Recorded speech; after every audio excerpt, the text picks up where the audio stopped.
Halo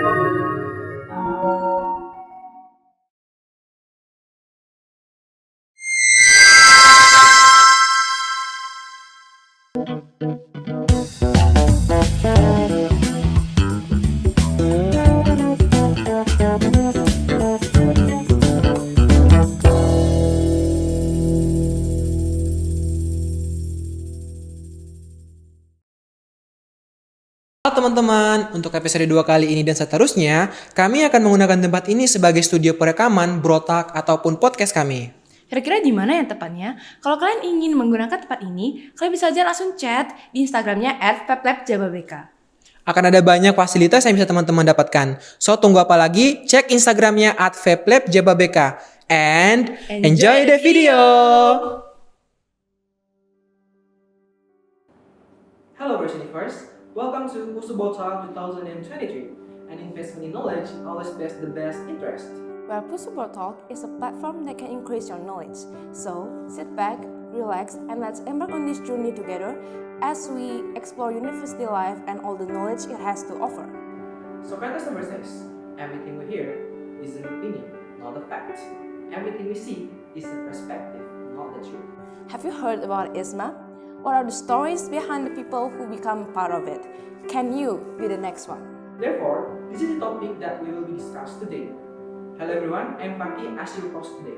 Hello everyone, I'm Brescia and I will accompany Fakih as the host today. I think that before we start the show, let's shout out our tagline first. What do you think, Brescia?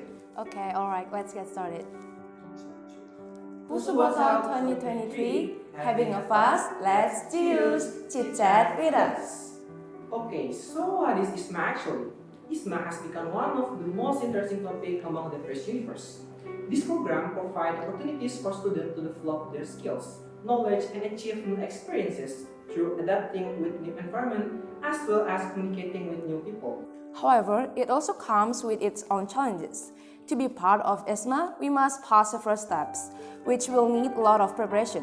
As we know, every person has their own way to set up their preparation according to their goals on ISMA.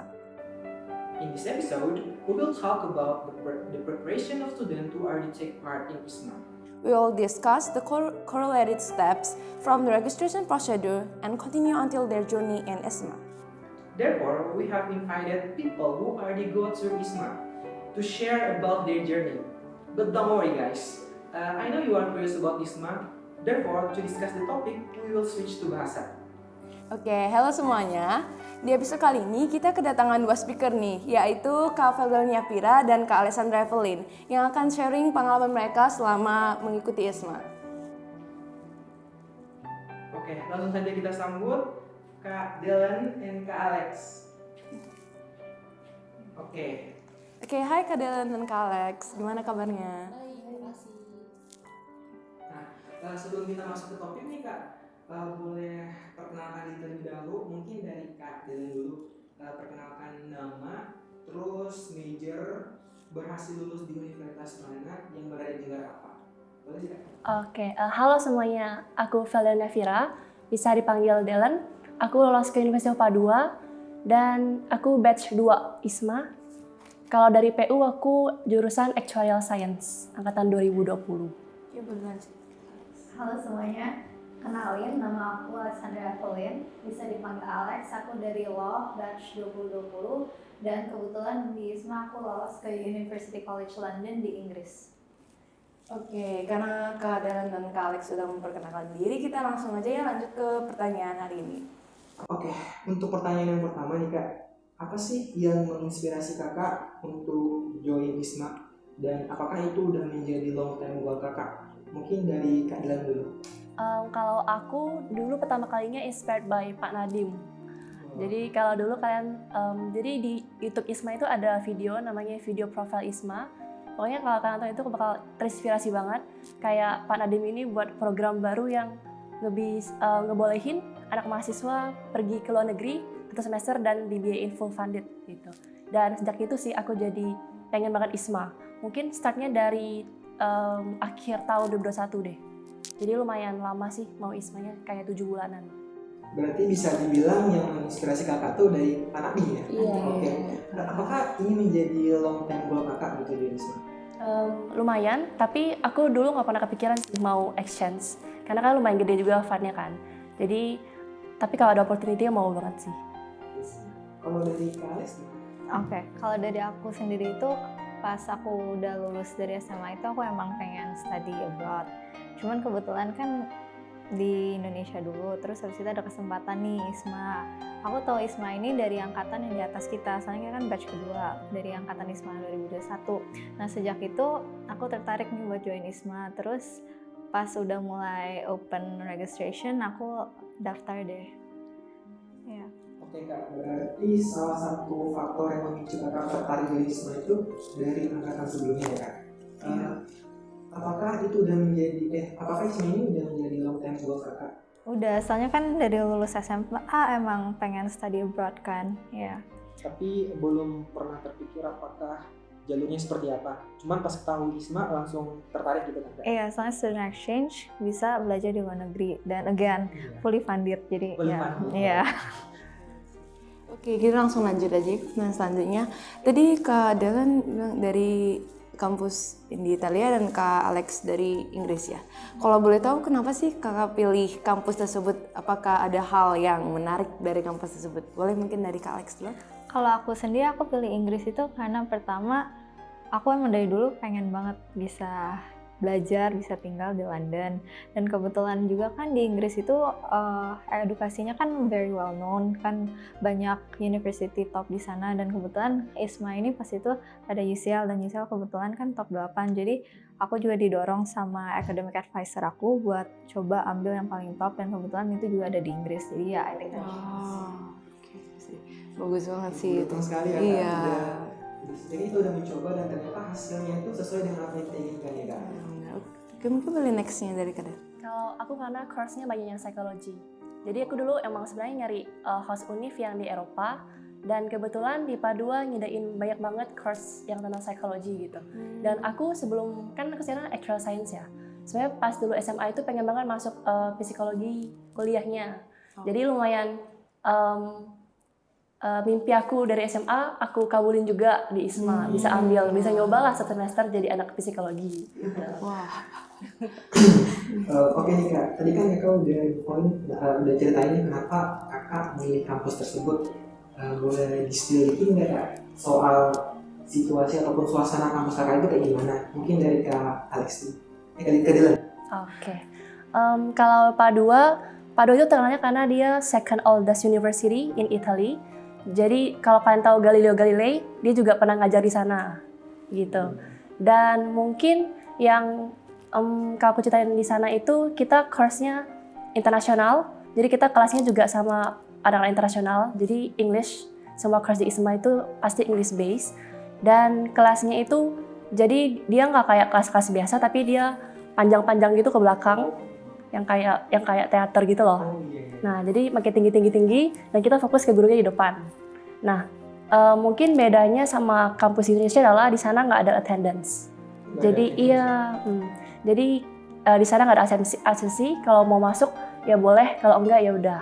Jadi based on self awareness kita gitu. Bisa dibilang kalau nilai berdasarkan absensi itu kayak nggak ada sama sekali. Iya, nggak ada. Biasa di PU kan ada 5% gitu banget kan. ya sama di university. Nah, iya benar. Kalau dari Kak Alex gimana? Kalau sisi pengalamannya dari belajar di sana tuh mungkin sama kayak Dalannya beda jauh dari kita di PU. Mungkin absensi juga sama, di Inggris itu nggak ada. Tapi yang menurut aku yang benar-benar beda banget itu mungkin metode belajarnya ya. Kalau di sana itu kamu tuh ada dua. Jadi pertama kamu harus ikut seminar, kedua kamu harus ikut student discussion gitu. Jadi di seminar itu guru ngejelasin di depan dan kamu pay attention, nyatet segala, sambil juga dikasih opportunity buat nugas. Tapi kalau misalnya di student discussion itu kamu benar-benar fokus buat interact. Jadi di sana tuh profesornya tuh nggak cuma satu. Jadi selain ada profesor itu juga ada yang kayak asdos, asisten dosennya. Nah di ruang diskusi itu kita dipimpin sama asdosnya. Jadi nanti di sana kita saling bertukar pikir lah tentang topik-topik yang udah disediain. Dan kedua itu mungkin harus diimplement di Indonesia itu sendiri juga buat rajin baca ya. Mungkin di PU tuh mungkin masih banyak ya dosen yang belum terlalu nekenin buat baca buku, baca artikel, journal, tapi di sana benar-benar kamu tuh harus ada self awareness buat baca, karena kalau kamu nggak baca kamu nggak bisa aktif di kelas atau ngerjain tugas itu. Jadi itu sih yang beda banget. Bukan lumayan beda tapi sangat beda jauh ya sama Iya. yang kita alami di dosen. Apalagi kalau kita belajar tuh biasanya dosen ya ngasih materi terus murid-muridnya yang bertanya, kalau nggak ada bertanya lanjut aja materinya gitu kan. Iya. Jadi kayak interaksinya itu emang kurang. Iya betul. Memang kayaknya kita harus enak banget ya kalau misalnya kita bisa lulus ISMA dan mendapatkan pengalaman baru di luar Benar. negeri gitu ya. Menurut kamu gimana sih ya?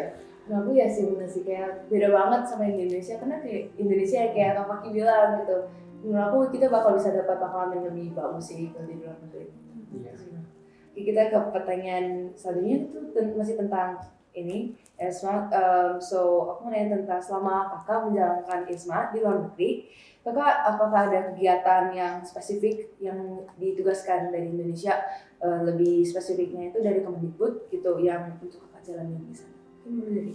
Oke, kalau tentang tugas dari ISMA itu sendiri banyak ya, tapi yang benar-benar caught attention para awardees itu buat tentang bikin event nge-promote Indonesia di sana. Jadi kita diwajibin tuh buat ngebuat satu event, boleh di area kampus, saya boleh juga didatengin sama orang luar dari kampus itu buat nge-promote Indonesia. Nah, kebetulan kalau dari UCL itu kita 10 orang 10 awardees itu kita agree buat bikin event di mana kita promote film-film Indonesia kayak yang ada di YouTube yang short video aja. Terus kita juga ngesajiin makanan Indonesia. Tapi kalau kalian mikirin nih, makanan Indo yang paling caught your attention tuh apa? Pasti Indomie dong. Nah, jadi pas kita berangkat itu kita masukin berpak-pak Indomie di koper kita buat kita pakai di sana. Nah, itu sih kalau dari aku. Oke, berarti Kak untuk melakukan program kayak seminar atau pameran gitu, emang kakak udah setuju kan sama teman-teman yang lain. Nah, kalaupun dari pemerintah Indonesia itu kayak pasti nggak ngebatasin kan, yang penting kalian promote budaya Indonesia kan. Kalau misalnya kalian pengen ngerjainnya itu sendiri, apakah bisa juga? Nah, kalau itu kan challenge kelompok, ada Heroes Challenge kan. Pas itu aku dapetnya pas waktu Sumpah Pemuda, jadi pas Oktober itu kita ngerjainnya. Tapi ada juga challenge individual, namanya juga program pemerintah ya. Jadi di challenge individual itu kita harus nge-promote Indonesia itu lewat barang-barang kecil aja yang kita bawa. Nah, kalau dari kakak sendiri, kakak tuh bawa keychain wayang-wayang gitu. Terus kakak bagi-bagiin tuh ke teman-teman yang ada di dorm kakak gitu. Itu sorry itu saya Kak, Iya. itu biaya dari yang kakak keluarin sendiri atau emang ada budget dari pemerintah gitu? Kalau yang challenge yang kolektif itu, kalau pernak-pernik itunya pasti sesama awardee lah ya. Tapi kalau yang individual emang sendiri aja. Iya. Tergantung usaha kita gimana caranya. Iya, kan? iya betul. Yang penting diterima sama masyarakat di sana meskipun Iya. kecil ya, tapi ada efeknya juga lah gitu Iya, kan untuk betul. memperkenalkan budaya Indonesia. Iya. Oke, dari Kak Alex. Kak Delan, aduh, kita tertukar aku sorry. Mirip ya kali ya. Kalau aku sama juga, jadi yang Alex bilang itu namanya Batik Challenge sama Heroes Challenge.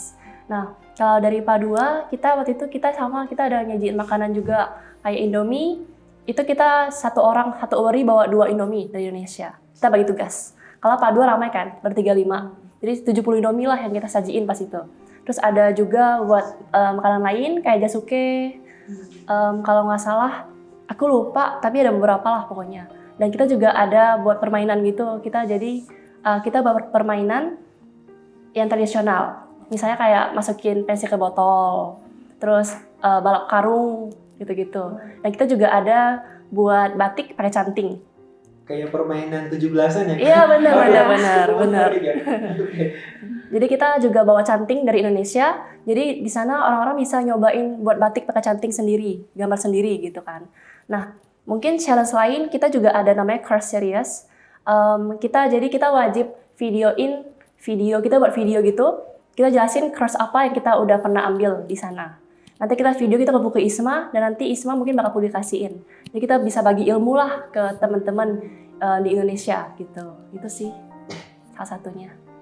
Oke, berarti udah sangat menarik ya cara kita melakukan challenge yang dari pemerintah gitu. Iya. Nah, mungkin kita bakal masuk ke salah satu pertanyaan yang paling dipertanyakan sih ataupun diminati sama mahasiswa Presiden University. Terkait preparation-nya nih. Untuk join ISMA nih Kak, apa saja sih persiapan yang dibutuhkan gitu Kak? Mungkin dari Kak Adela dulu. Kalau untuk requirement-nya yang dokumen, mungkin kalau secara singkatnya ada rekomendasi dari kampus, itu nanti ngurusnya bakal ke IO, International Office. Jadi nanti kadang kalau udah mau menjelang buka ISMA, mereka bakal kasih tahu semua hal, antara di email atau enggak di Instagramnya. Jadi kalau yang mau ikut ISMA, pantengin aja IG IO, nanti mereka bakal kasih tahu lah gimana cara dapat recommendation letter ini. Terus yang kedua ada transkrip nilai, itu kita minta ke akademik. Terus ada EPT, English Proficiency Test, bisa berupa IELTS, TOEFL, atau Duolingo. Ini sebenarnya balik lagi ke masing-masing karena dia beda host uni, beda requirement nilainya. Terus mungkin itu aja ya Lex, atau ada yang aku lewatin? Itu Sama buat ISE ya? ya buat preparation awal dijelasin semua sama Dellen. Tapi nanti kalau misalnya Amin tetap lolos, nanti ada yang tahap kedua itu harus siapin CV, terus juga ada dokumen-dokumen lain kayak SKCK, terus tes narkoba, apa-apa gitu pokoknya disiapin. Terus habis itu kalau misalnya udah lolos tahap interview ya udah persiapan lain, visa dan lain-lain ya. Jadi bisa dibilang cukup banyak ya preparation-nya ya. Agak ribet juga. Buat teman-teman yang pengen join ISMA nih harus prepare dari sekarang ya. Apalagi preparation itu bukan cuma berkas doang yang dibutuhin, mental juga ya Kak? Iya. Oke, gimana Cia? Ya sebenarnya aku tuh, tapi kalau preparation-nya meskipun banyak begitu, itu gak seberapa sih sama pengalaman yang bakal kita dapatkan di semuanya. Benefitnya ya? Benefitnya bener banget. Jadi kita gak boleh ngeluh dulu sih dari awal gitu. Butuh perjuangan juga. Banget semuanya. Bener. Mungkin langsung kita lanjutin. Boleh. Buat masuk ISMA kira-kira minimal IPK kita harus berapa ya Kak? Karena kan anak-anak PU nih, kita itu pasti penasaran nih, IPK aku harus bagus apa ya biar bisa masuk ISMA gitu. Itu boleh dari Kak Alex nih. Kalau masalah IPK mungkin itu tergantung host university yang kamu pilih. Jadi ya pokoknya rata-rata itu harus di atas 3. Tapi kalau misalnya kita lihat dari orang-orang yang udah lulus itu rata-rata IPK-nya kalau di aku sendiri ya di UCL itu rata-rata 3,7 ke atas IPK-nya. Iya. Iya. Mungkin kalau dari Dellen gimana? IPK 2. Kalau untuk IPK, aku nggak tahu sih award di yang lain berapa. Tapi segituan juga, paling 3,5 ke atas. Itu udah aman sih harusnya. 3,5 ke atas sudah aman berarti ya? Tapi emang sih Persija University kalau memberikan nilai ke mahasiswanya itu nggak pelit kayak universitas lain lah. Benar. Yang penting kita datang ke kelas, terus selalu mengerjakan seluruh tugas yang dikasih dosen. Pasti nilainya aman-aman aja gitu. Iya. Oke.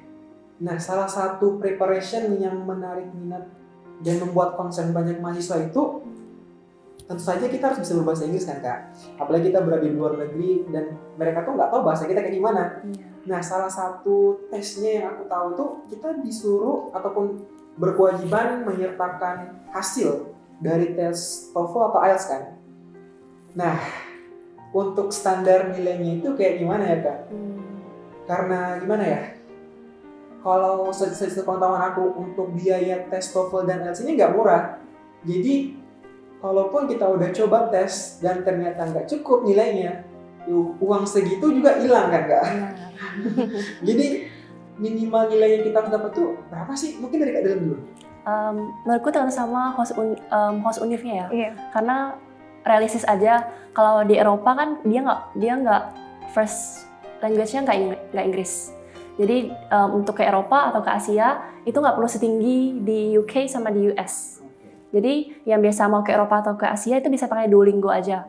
Itu harganya 700.000. Oh iya. Dan kalau yang mau IELTS TOEFL itu bisa ke UK sama ke US itu minimal biasanya sih 7 atau sampai 8 gitu, sampai 9 juga. Tapi kalau setahu aku yang lolos bisa yang untuk nilai yang aman banget itu IELTS 8. Dan kalau Duolingo ke Eropa Asia minimal 130 lah ke atas. 130 ya. Itu bisa considered aman untuk di awal sebelum interview. Segitu sih kalau menurut aku. Kalau Alex? Kalau dari aku sendiri kembali lagi ke pilihan ya. Biasanya di website ISMA itu kan ditulis ya uni ini berapa, uni sana berapa. Cuman seperti yang Dellen bilang itu cuma standar. Tapi kalau misalnya kembali lagi kita ngeliat nih award yang lolos rata-rata dapat berapa itu pasti lebih tinggi dari yang dicantumin di website. Wah. Iya. Emang harus berada di atas nilai aman ya? Iya. Cukup menantang juga bagi teman-teman yang bisa dibilang banyak duit. Bisa lah, nggak apa-apa, tes aja, jangan sampai rezekinya gitu. Oke, mungkin dari Cia gimana? Dan aku sih ya yang kamu bilang kalau misalnya kita gagal habisnya duit kita, Habis makanya duit. kita untuk preparation sebelum ngambil tesnya memang beneran harus ini sih Iya. sepenuhnya biar kita nggak ulang-ulang gitu. Mungkin masih terkait tentang bahasa Inggris nih. Salah satu requirement agar bisa lolos di ISMA kan memang harus bisa berbahasa Inggris dan juga memang harus ada IELTS atau TOEFL atau Duolingo ya. Boleh dong Kak minta nih tips dan triksnya buat dapat nilai TOEFL atau IELTS yang tinggi atau Duolingo? Boleh mungkin dari Kak Alex dulu. Oke. Kalau dari aku sendiri rajin baca. Rajin baca. Iya. Itu mungkin harus dilatih ya di anak-anak Indonesia ini soalnya pada males baca ya. Cuman mungkin baca mulai dari buku-buku yang kamu suka atau misalnya kayak news atau jurnal, mungkin jurnal itu bisa bantu buat kalian kuliah juga. Atau kalau misalnya kalian lebih prefer buat nonton juga bisa, jadi kalian bisa nonton sambil dengerin sambil baca subtitle, itu tuh ngebantu banget. Kalau misalnya kalian terus menerus itu dilatih juga, pasti bisa bahasa Inggris. Soalnya Inggris itu apa ya, sebenarnya simple kalau kamu udah kebiasa aja sih. Kalau dari Dalen gimana? Kalau aku bukan tipe yang baca juga kayak Kak Alex ya kan. Aku sukanya podcast gitu. Oh, oke. Jadi biasa kan banyak nih kayak misalnya podcast di Spotify gitu kan, atau di YouTube. Aku bisa kalau misalnya baru bangun nih, kan biasa sambil makan atau apa, aku buka podcastnya. Jadi sambil denger juga. Jadi aku kadang nggak ngorbanin waktu gitu sih, karena biasa kan sibuk juga ya. Jadi sekalian. Dan itu menurutku lumayan membantu karena kan kalau kita duduk diam doang, nontonin kan agak bosen ya. Oh, iya. Agak bosan. Jadi kadang sambil denger earphone, misalnya di KRL atau MRT itu bisa sambilan. Dan mungkin untuk Duolingo sering-sering latihan aja di websitenya, karena dia juga ada latihan gitu di websitenya Ada. kan. Nah itu lumayan membantu buat dapat nilai tinggi. Dan mungkin lebih ke basic English ya kalau tes gituan ya. Karena kalau kita belajarin tesnya doang kan itu cuma sistemnya doang.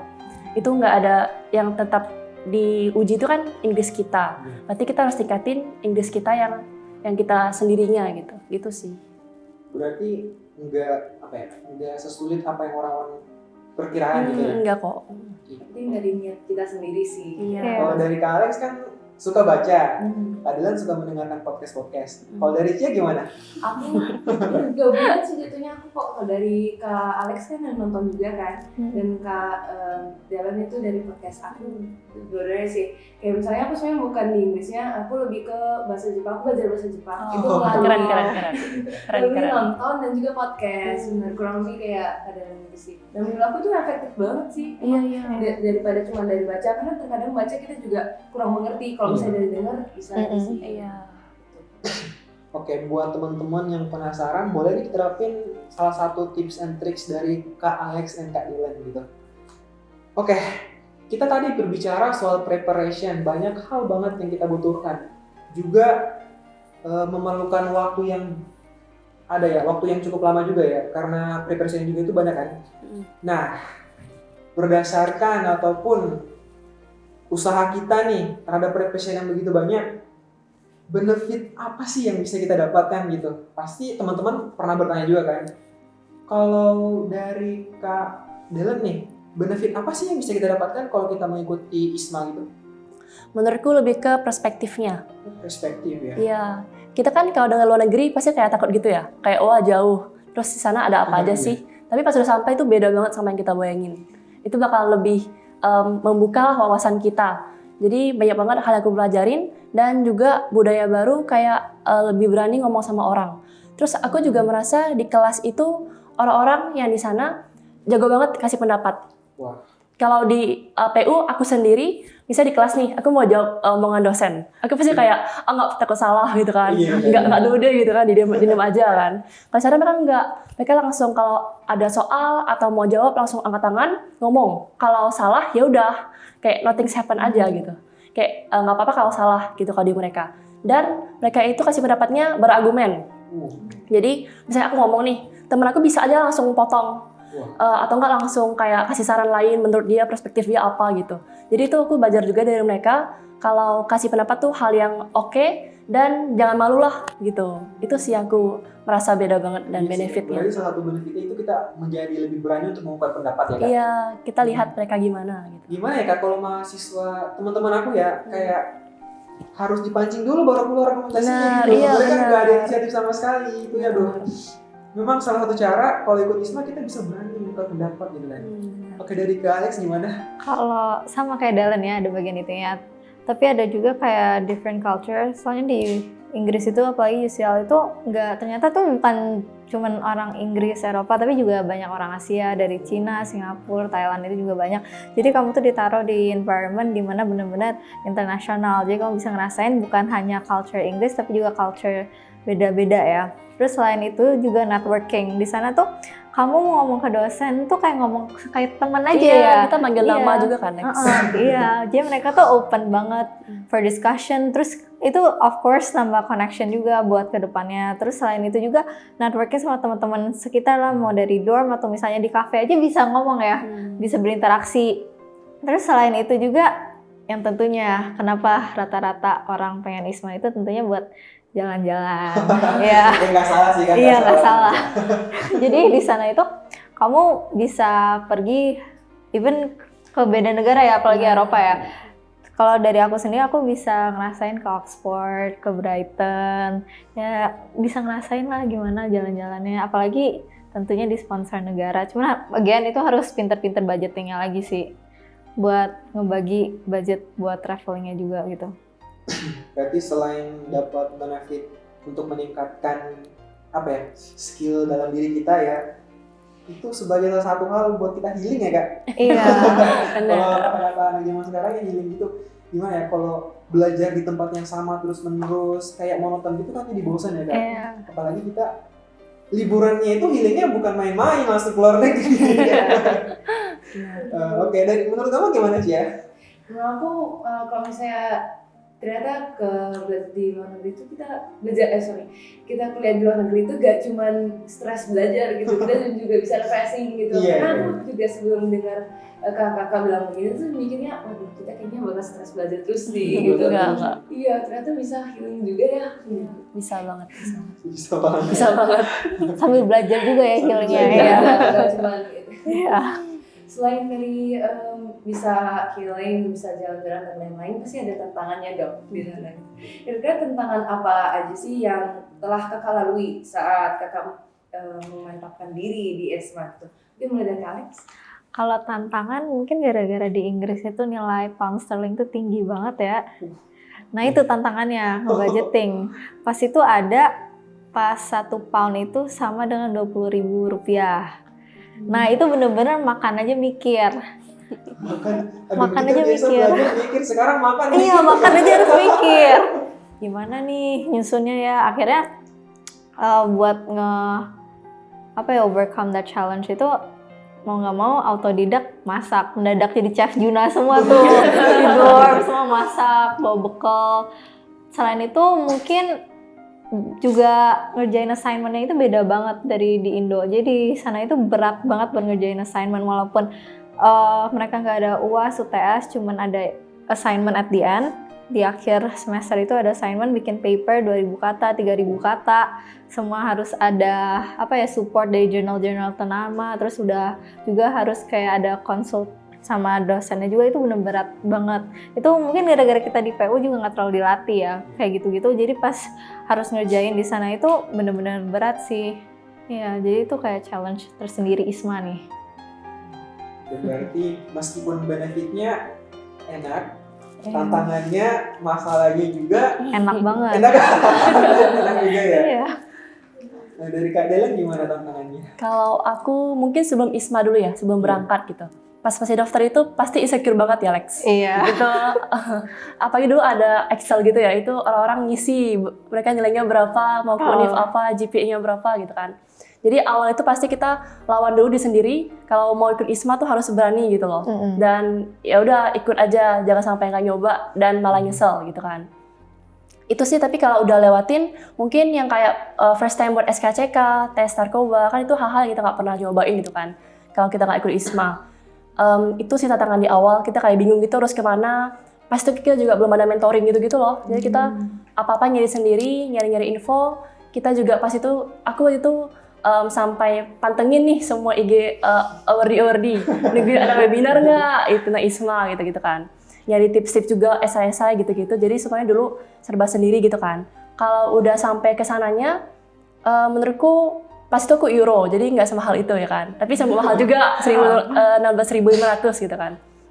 Tapi dari ISMA uangnya cukup sih ya, kalau menurut aku.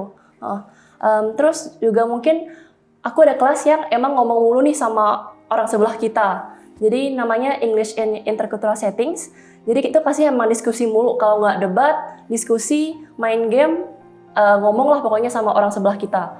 Jadi aku yang pertama takut nih ngomong sama orang gitu kan, apalagi bule nih gitu kan, dari negara mana ini kan, takut gitu kan. Akhirnya beraniin diri buat kenal sama mereka, ajak ngomong topik yang disuruh dosennya, dan awal-awal emang agak susah, tapi pas udah beberapa kali udah lumayan terbiasa dan udah aman gitu. Jadi mungkin menurutku tantangan ini tuh lebih ke keluar dari zona nyaman gitu lah kalau menurut aku gitu. Tapi Itu sih. debatnya itu gak makan hati kan Kak? Enggak. Tapi kadang politik itu sih. Politik ya? Iya, Aduh, jadi bukan kadang main-main, debatnya. Jadi kadang kita bahas kayak isu di negara aku apa, isu di dia apa, terus kita diskusiin. Waktu itu kita juga pernah bahas yang tentang LGBT gitu-gitu, kayak, dan mereka juga menurut aku orang-orang yang aware banget loh sama isu negara gitu. Kayak mereka bahkan ada bilang juga di Indonesia itu sangat melarang LGBT ya gitu. Dan pas itu rasanya kayak, gimana nih jawabnya gitu kan. Saya di mereka enggak. Jadi lumayan membuka wawasan juga dan diskusi jadinya. Jadi kita juga dapat opini baru gitu. Oke, tadi dari Kak Alex sama Kak Dilan udah ngungkapin ya teman-teman bahwa tantangannya itu selain dimulai dari persiapan preparation hingga tiba di sana. Tapi aku belum dengar satu tantangan, mungkin nggak menjadi tantangan ya Kak, kayak Kakak punya tantangan makanan di sana nggak? Tentang makanan gitu. Apa Kak, soalnya gimana ya? Kita makanan pokok di Indonesia kan harus ada nasi gitu Kak. Di sana gimana? Iya. Dari Kak Alex gimana makannya? Kalau makanan mungkin di sana yang paling beda itu di sana tuh rasanya tuh semua nggak ada rasa. Kalau di Indo kan aduh kayak berbumbu banget, aduh padang, sambal semuanya berbumbu tuh. Kalau di sana rasanya aduh maaf banget nih, makanan orang kulit putih, keju tuh ujungnya keju tuh udah jadi kayak kecap lah di sana, jadi semuanya cemplungin keju biar ada rasa. Nah kalau dari makanan itu, cuman kalau buat teman-teman yang muslim itu mungkin kalau makanan halal di sana luar biasa banyak sih, banyak pilihan. Jadi buat kalian yang teman-teman muslim nggak usah takut, di sana tuh pasti banyak lah. Kalau misalnya nggak ada juga bisa masak. Oke, itu kan di Inggris ya. Kalau Kak Dilan di Italia gimana? Kalau Italia kan pasti familiarnya sama pasta. Oh, ya pasta kan? ya. Pasti pasta semua kan. Itu jadi awalnya pasta dan memang jenisnya, jadi spaghetti, tortellini, makaroni, pokoknya jenisnya banyak banget. Jadi kayak bahkan di supermarket itu ada satu lorong isinya pasta semua. Jadi kayak beda-beda macam pastanya banyak banget gitu kan. Dan awalnya agak sampai enak gitu lah, kayak malas banget ini kan. Tapi kita bisa nyari nasi di Asian Store. Jadi ada jual nasi juga. Dia emang Asian Store itu toko yang jual itu orang China asli. Jadi lumayan asik juga. Kita bisa beli makanan-makanan bahan-bahan yang emang dari Asia lah gitu. Ada juga micin, ada tuh di sana gitu kan. Jadi pas awal-awal emang agak sampai udah enak nih, kita baru mulai masak-masak, kita masak nasi pakai panci, terus kita ya udah kayak biasa-biasa aja gitu. Berarti nggak usah dipikirin lah, yang penting. Iya aman kok. Berarti kita bisa makan ya Kak? Iya, kenyang. Nah Kak, untuk pertanyaan selanjutnya, maaf ya Kak kalau agak personal atau sensitif gitu. Nah buat kehidupan Kakak di sana nih, kan mendapat uang saku dari pemerintah kan? Nah apakah uang sakunya itu cukup? Bagaimana sih cara Kakak survive gitu di luar negeri? Mungkin dari Kak Dilan. Kalau menurutku uang saku dari pemerintah itu cukup banget. Jadi kita kalau di ISMA itu kita uangnya beda-beda based on the country. Jadi kalau itu, jadi uangnya itu sama kayak nominal yang LPDP, ya S2. Jadi kita uangnya sama, dan menurutku cukup banget sampai bisa traveling gitu. Jadi for example, kalau di Italia itu aku spill aja ya. Kita dapatnya 1.100 euro per bulannya, dan itu kalau kita buat makan doang, kita nggak jalan-jalan nih, itu paling kepake 300 euro. Dan untuk biaya bayar dorm, akomodasi, itu paling 245 euro. Jadi kira-kira kita masih ada sisihan uang berapa ya, setengahnya gitu untuk traveling gitu atau buat hal lain. Jadi cukup banget sih, aman-aman aja kalau aku. Oke, kalau dari Kak Alex gimana? Again itu tergantung budgeting. Kalau kita dari UCL itu kan ber-10, sebelum kita berangkat itu kita udah sempat diskusi mau baginya kayak gimana.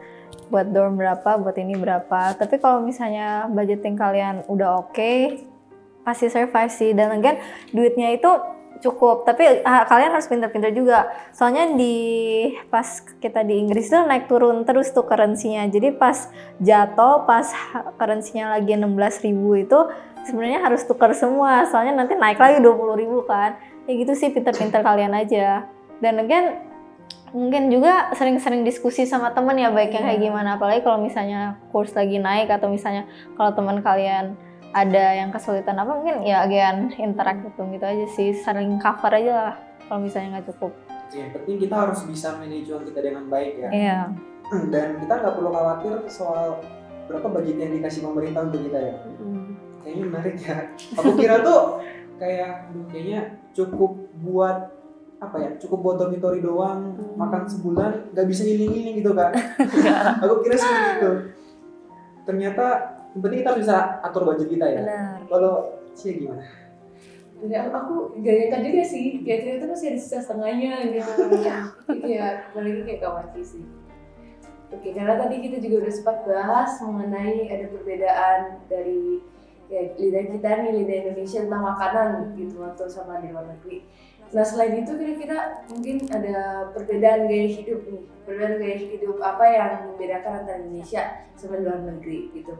Kalau mungkin mulai dari Alex. Kalau dari aku yang paling aku notice itu kalau di Indonesia tuh ya, semua tutup jam 12 malam, paling pagi jam 10 malam. Di sana kamu kaget nih, kok jam 4 udah tutup, jam 5 udah tutup. Jadi yang buka itu pas udah jam 5 ke atas itu cuman kayak grocery store, terus pub, ya tau lah buat ngapain ya pub. Terus ya tempat-tempat yang ya emang orang aktif di malam hari lah. Ya tempat-tempat gitu lah, kasino, klub, apa-apa gitu. Jadi itu sedikit culture shock-nya di situ. Aduh mau ngapain nih ya? Yang masih bisa beraktivitas saya masih aman nih. Jadi buat nge-cover that culture shock itu kamu bisa kayak ya pas itu di aku itu ada kayak winter wonderland itu. Jadi itu buka sampai malam, jadi masih bisa beraktivitas di sana. Gitu deh. Kalau dari Dellen?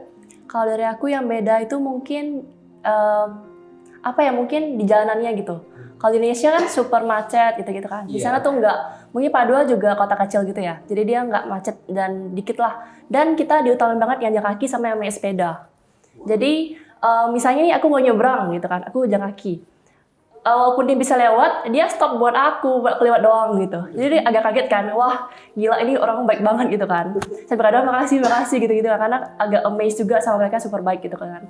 Terus juga mungkin yang buat beda itu sih yang paling beda banget, dan mereka ini paling jadi di jalanan itu banyak banget anjing, jadi mereka bawa anjing mereka jalan-jalan gitu kan, dan super gede-gede, nggak cuma yang kecil-kecil gitu loh. Jadi misalnya kita ke city center itu banyak banget anjing gitu kan, pada bawa anjing, ke toko juga anjing.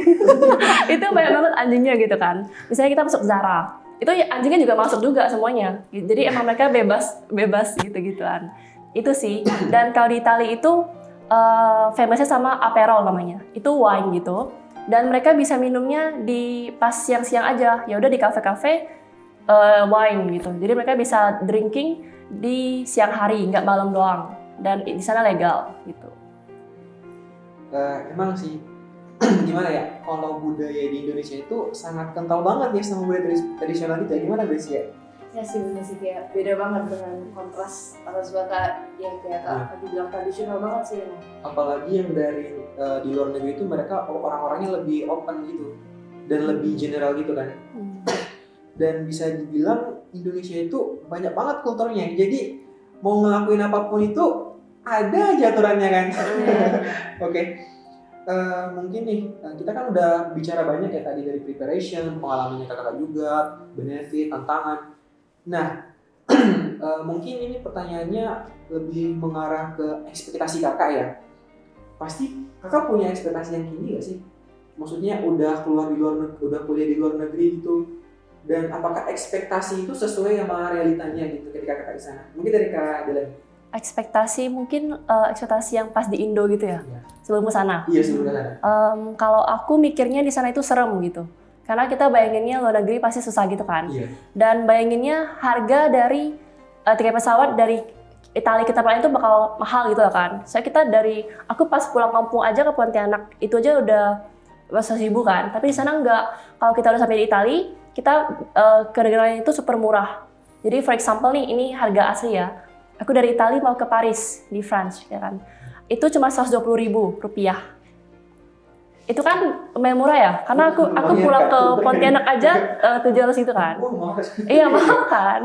Jadi di sana murah kalau untuk lompat negara gitu kan. Terus dari Paris ke Belanda 100.000 gitu pakai bus gitu kan.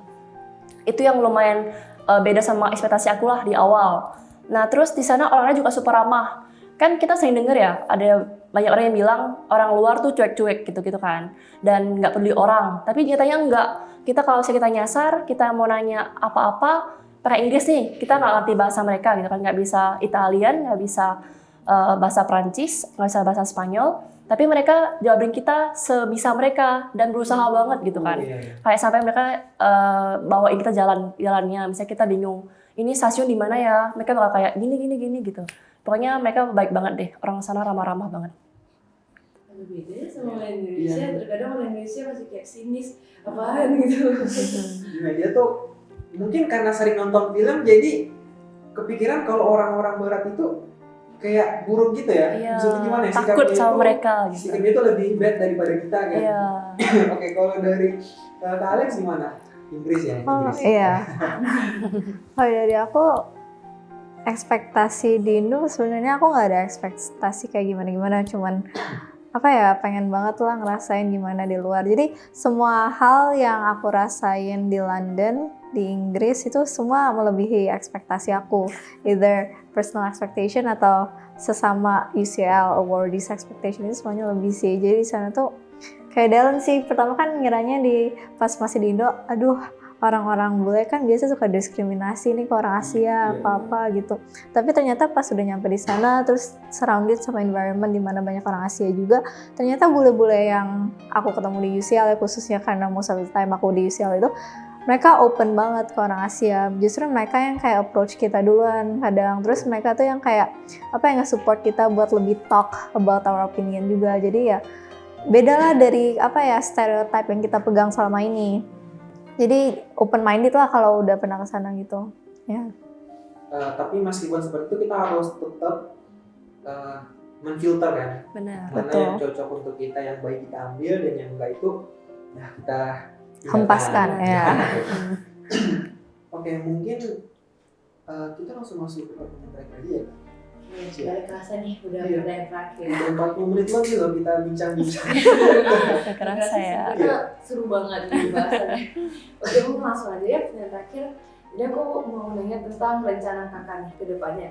Kira-kira apa rencana kakak ke depannya setelah mengikuti program ISMA ini? Apakah mungkin kakak akan kerja di luar negeri atau mungkin lanjut S2 di luar negeri? Dari Kak Dari Alex aja. Oke, jadi setelah ISMA ini udah ada pengalaman belajar di luar negeri itu. Dari aku sendiri mungkin buat long term goalnya itu pengen S2, ambil LPDP di luar negeri, either UK lagi apa di US. Terus sebelum LPDP itu juga ada requirement buat kerja 2 tahun ya, 2-3 tahun. Jadi sebelum itu, jadi sebelum itu aku bakal kerja dulu. Tapi kalau misalnya talking about long term goal, tentunya aku mau LPDP, bagian ke luar negeri. Itu kakak udah nentuin ketika udah join ISMA atau jauh sebelum join ISMA gitu kan? Tentang LPDP ini. Aku dari SMA emang udah mau S2, tapi kalau misalnya dibuka jalan lagi mau S3 juga. Iya. Kalau dari Kak Dela gimana? Agak beda ya sama aku. Kalau aku untuk sekarang kalau kerja di luar negeri mau banget kalau ada kesempatannya gitu ya. Siapa yang nggak mau ya kan. Tapi kalau untuk kuliah S2 aku belum mau sih sampai sekarang. Aku masih pengen di Indonesia aja ngelanjutin. Ya udah sih aku emang belum mau S2, belum kepikiran mau S2 gitu kan. Dan mungkin kalau aku paling lanjutin kerjaan aja sebagai aktuaris pengennya gitu. Tapi untuk S2 sih belum sekarang. Wah, ternyata emang sebagai mahasiswa ya, apalagi teman-teman Fresh Universe yang masih tahun-tahun pertama di university, mungkin udah bisa banget set long time goals teman-teman. Kebetulan tahun depan bakal open lagi ya untuk ISMA ya. Benar. Itu dari bulan Februari kan? Open registration itu. Tergantung pihak Tergantung pemerintah ISMA, sih ISMA. ya. Jadi teman-teman pantang aja tuh IG-nya. Instagramnya kita lihat apa? ISMA. ISMA. At Instagram isma.id. Dan selain pantang Instagramnya, kita juga harus mulai prepare dari sekarang. Permantap bahasa Inggrisnya biar nanti nggak bingung nih mau korbanin segini, tapi takut kalau nggak dapet kan. Oke. Apa ya? Bisa dibilang what an inspirational story ya. That both from Kak Delen and Kak Alex to us. So for the question first, I think that both of our speaker already brought new ideas how ISMA would look like, and this is become the end of this episode yeah. But don't worry guys, we will discuss more. If you are curious more about ISMA, maybe you can directly ask to Kak Alex or Kak Dylan if you are interested in about university in such as in the country of Italy or English ya. England. Sorry. Okay. Okay, I bet now all the Fresh Universe is interested in joining ISMA. What about you, Kak Fatih? Actually, I kind of interested, but I didn't make it yesterday. So, if I could turn back the time, I would like to. Maybe you can this year. You can Because try. my biggest concern is in the IELTS or TOEFL test. Like, I already sacrificed a lot of money, but I didn't make it. Oh my god, that's money. I could bought something with it, okay? You know, I think like kita tuh perlu ada ini sih, sacrifice something. Yeah. Yeah, so maybe you can try it again, Kak Fatih. Okay.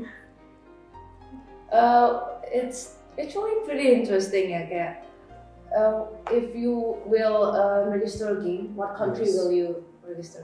Okay, actually because I'm an IT student and I think that Germany will be suitable for me because as we know that German has become the most country that focus on developing their technologies in science and maybe I could develop my skills also there.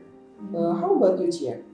Maybe I don't know if it's ada in Japan, but I'm actually looking forward to register in Japan. Because as I've mentioned before, I'm quite interested in like Japanese culture, and perhaps it's almost the same as Germany. It's also popular of the new leading technology. Okay, because this is the end of our session. We have heard a lot from both of our speakers. If you are interested about doing ISMA, you have to believe in yourself. Okay? Anything is a sacrifice, anything is determination, don't worry. Anything to do, maybe will be Indonesia. Apapun yang kalian persiapkan, apapun yang kalian berikan selama kalian tetap kunjungan konsisten, pasti gak akan jauh dengan apa yang akan kita dapatkan. Okay, because I think I couldn't register in ISMA again because maybe next year I have to go internship. How about you, Chia? I think I will still consider about joining ISMA, and I think to my first year I can search for motivation. Okay, for that's from us ya. That's all from us. We should close our session in our line. So, how will we do ya? Ini juga. Okay. 1, 2, 3.